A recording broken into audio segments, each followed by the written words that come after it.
Taste the Daily. Tamil Nadu சட்டமன்ற பேரவை கூட்டத்தொடர் 11ஆம் தேதி வரை நடைபெறும் என அறிவிக்கப்பட்டுள்ளது. தமிழ்நாடு சட்டமன்ற பேரவை கூட்டம் இன்று தொடங்கியது.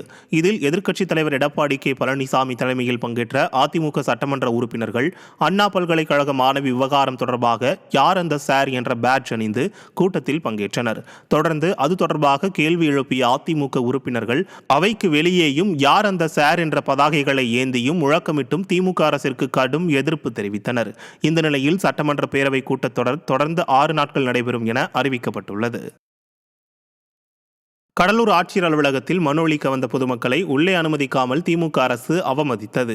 கொடுக்கன்பாளையம் கிராம மக்கள் தங்கள் நிலத்திற்கு பட்டா கேட்டு பலமுறை மனு அளித்தும் இதுவரை நடவடிக்கை எடுக்கப்படவில்லை. அதே சமயம் கொடுக்கன்பாளையம் கிராம மக்கள் தங்கள் வீடுகளையும் விளைநிலத்தையும் காலி செய்ய வேண்டும் என நோட்டீஸ் அளித்து ஸ்டாலின் அரசு அதிர்ச்சி அளித்தது.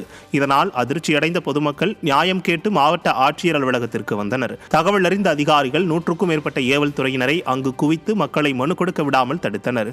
தொடர்ந்து பொதுமக்கள் வாக்குவாதத்தில் ஈடுபட்டு போராட்டத்தில் ஈடுபட்டதால் பரபரப்பு ஏற்பட்டது. பெட்டிஷன் கொடுத்து கலெக்டர் ஆபீஸ்க்கு வந்திருக்கோம். எங்களை நாயோட கேவலமா வெளியே நிக்க வைக்கிறாங்க. இம்மா நாய் 3 மணி நேரம் 4 மணி நேரம் கலெக்டர் பாக்கிறதுக்கோசம் நாங்க வாசல்லே காத்துக்கிட்டு இருக்கோம். எங்களை உள்ள விட முடியாது, அனுமதி கிடையாது. வெளியே இருங்கன்னு வெளியே வச்சிருக்காங்க. எல்லாருமே உள்ள விட மாட்டேங்கிறாங்க எங்களை யாரும். எங்களுக்கு வாழ்வாதாரம் அதான். எங்களுக்கு எல்லாரும் இப்ப கலெக்டர் பார்த்தாலும் யார் பார்த்தாலும் எங்களுக்கு பெட்டிஷன் கொடுக்கறதுக்கு வந்தா எங்களுக்கு ஏத்துக்க மாட்டேங்கிறாங்க. எங்களுக்கு 2 சென்ட் தான் இருக்கு. அதில் நாங்கள் வீடு கட்டி 10 வருஷமா வாழ்றோம். கரண்ட் வசதி கிடையாது, எந்த வசதியும் கிடையாது.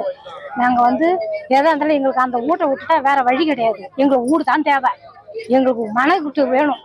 நீங்கள் வீட்டை எடுத்தாலும் எது எடுத்தாலும் நாங்கள் எட்ட போக மாட்டோம். அதான் எங்களுக்கு